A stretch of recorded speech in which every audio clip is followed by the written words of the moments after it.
So, imagine a footballer everyone knew what move he was going to make, but nobody could stop him.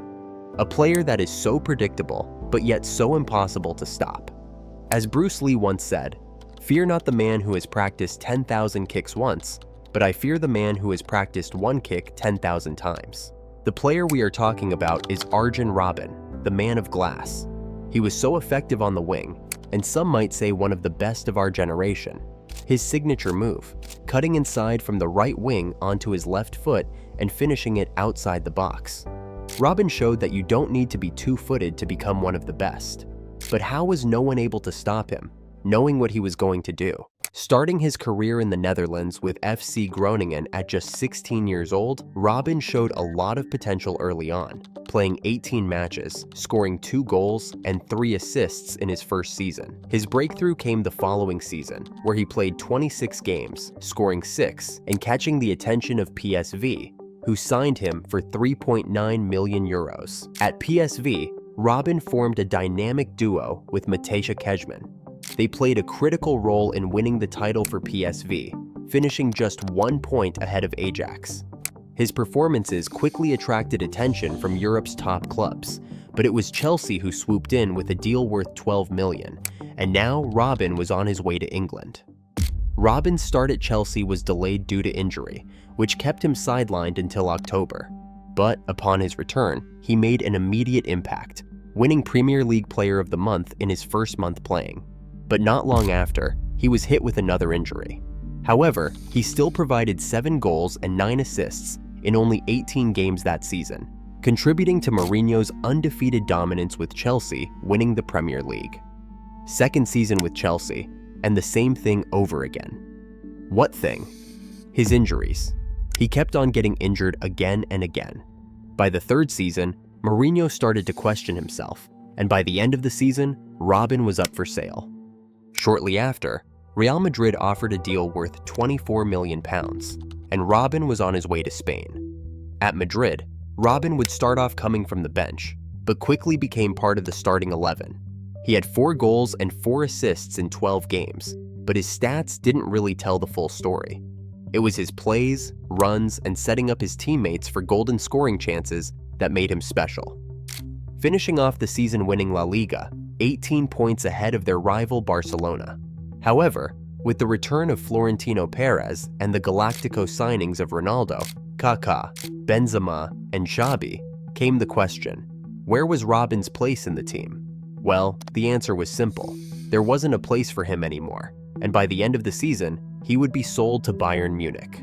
At this point in his career, he had already won titles in both the Premier League and La Liga, and the Champions League was the next thing on the list. It looked promising, and in his first season, Robben helped Bayern reach the finals. Facing the team of superstars such as Samuel Eto'o, Wesley Sneijder, and Diego Milito, led by a familiar face, Jose Mourinho, was no easy challenge.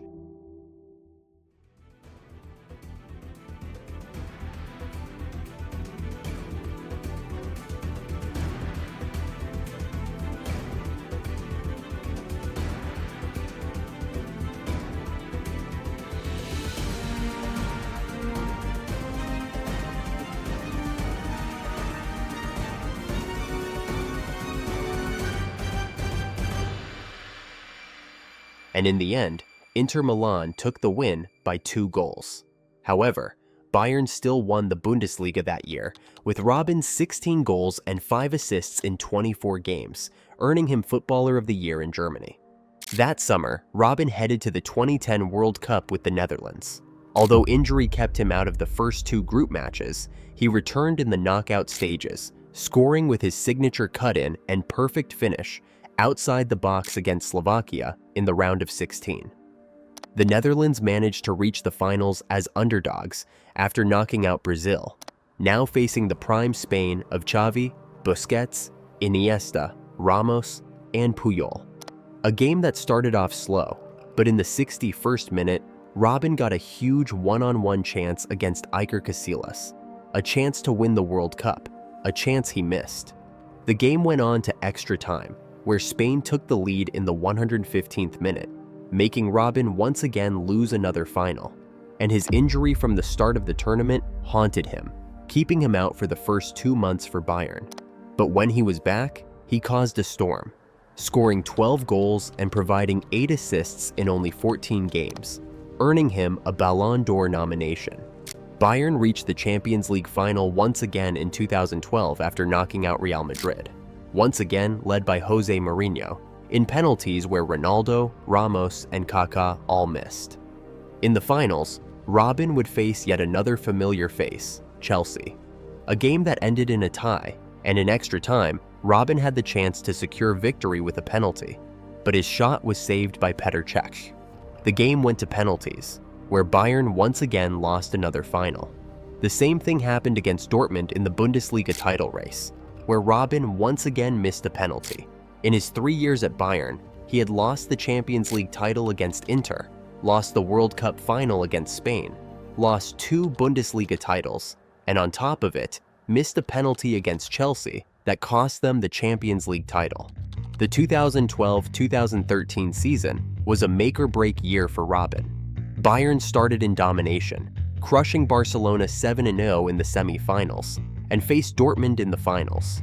This time, Robben delivered when it mattered most, scoring the winning goal in the 89th minute to give Bayern a 2-1 victory and their first Champions League title since 2001.